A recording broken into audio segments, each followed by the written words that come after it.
வணக்கம். மீன் இனப்பெருக்க காலமான 61 நாட்கள் மீன்பிடி தடைக்காலம் இன்று முதல் அமலுக்கு வருவதால் ராமநாதபுரம் மாவட்ட மீனவர்கள் விசைப்படகுகளை கரையோரம் நங்கூரமிட்டு நிறுத்தியுள்ளார்கள். கோடை காலமான ஏப்ரல், மே, ஜூன் மாதங்களில் வங்கக்கடல் பகுதிகளில் மீன்கள் இனப்பெருக்கம் செய்யும் காலம் என்பதால் இக்காலங்களில் விசைப்படகுகள் மூலம் மீன்பிடித்தால் மீன் குஞ்சுகளும் வலையில் சிக்கிவிடும். இதனால் படிப்படியாக மீன்வளம் குறையும் அபாயம் ஏற்படும் என கருதி வங்கக்கடல் பகுதியில் தமிழ்நாடு கடல் மீன்பிடி ஒழுங்குபடுத்தும் சட்டம் 1983 கீழ் விசைப்படகுகள் மூலம் மீன்பிடிக்க கடந்த 2000ஆம் ஆண்டு மத்திய அரசு தடை விதித்தது. தொடக்கத்தில் இந்த தடை 45 நாட்களாக இருந்து வந்த நிலையில் 2017ஆம் ஆண்டு முதல் இந்த தடை காலம் 61 நாட்களாக அதிகரிக்கப்பட்டது. அதன் அடிப்படையில் ராமநாதபுரம், திருநெல்வேலி, கன்னியாகுமரி, தூத்துக்குடி, புதுக்கோட்டை, தஞ்சாவூர், சென்னை உள்ளிட்ட தமிழகத்தின் 13 கடற்கரை மாவட்டங்களைச் சேர்ந்த சுமார்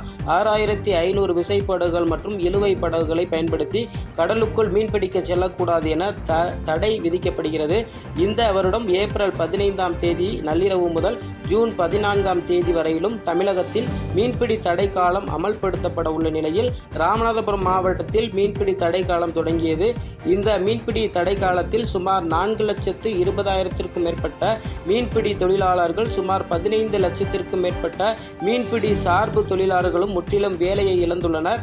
ராமநாதபுரம் மாவட்ட மீனவர்களை பொறுத்தவரை இலங்கை கடற்படை பிரச்சினை, இயற்கை சீற்றம் என தமிழக அரசு அறிவித்துள்ள நாட்களை காட்டிலும் குறைந்த நாட்களே மீனவர்கள் மீன்பிடிக்க கடலுக்கு செல்கின்றனர். தொடர் இலங்கை கடற்படை பிரச்சினை காரணமாக மீன்பிடி தொழில் அழிந்து மீனவர்களின் வாழ்வாதாரம் கேள்விக்குறியாகும் நிலை ஏற்பட்டுள்ளது.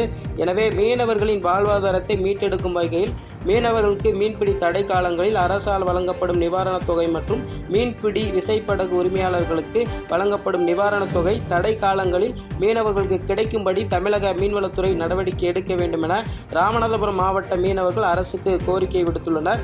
அண்டை மாநிலங்களில் தடை காலங்களில் மீனவர்களுக்கு அரிசி, பருப்பு உள்ளிட்ட உணவுப் பொருட்கள் வழங்குவதைப் போல் தமிழக அரசும் மீனவர்களுக்கு உணவுப் பொருட்கள் வழங்க நடவடிக்கை எடுக்க வேண்டும் என மீனவ அமைப்பு சங்கங்களும் ஒரு கோரிக்கையை விடுத்துள்ளனர். இலங்கை கடற்படையின் தொடர் தாக்குதல் மற்றும் கைது நடவடிக்கையால் ராமநாதபுரம் மாவட்டத்தின் பிரதான தொழிலான மீன்பிடி தொழில் தடை காலத்திற்கு முன்பே முற்றிலும் பாதிப்படைந்துள்ளது. மீனவர்களின் வாழ்வாதாரம் கேள்விக்குறியாகியுள்ளது. ஆகவே கிடப்பில் போடப்பட்டுள்ள இரு நாட்டு மீனவர்கள் பேச்சுவார்த்தை தடை காலத்திற்குள்ளாவே பேசி நிரந்தர தீர்வை ஏற்படுத்தி பாரம்பரிய இடத்தில் இரு நாட்டு மீனவர்களும் பரஸ்பரமாக மீன்பிடிக்க இலங்கை, இந்திய அரசுகள் நடவடிக்கை எடுக்க வேண்டும் என்பதே தமிழகம் முதல் புதுவை வரையிலான ஒட்டுமொத்த மீனவர்களின் கோரிக்கையாக உள்ளது. மீன்பிடி தடை காலத்தின் போது நாட்டு படகுகள் மீன்பிடிக்க செல்வதால் தடை காலத்திற்கு முக்கிய நோக்கமான மீன்கள் எண்ணிக்கை அதிகரிக்காமல் தடைக்காலம் பயனளிப்பதில்லை. இதனால் தடைக்காலம் முடிந்து மீன்பிடிக்க செல்லும் விசைப்படகு மீனவர்களுக்கு நஷ்டம் ஏற்படுகிறது. எனவே நாட்டு படகுகளையும் மீன்பிடிக்க அனுமதிக்க கூடாது என மீனவ சங்கங்கள் கோரிக்கையை வைத்துள்ளனர்.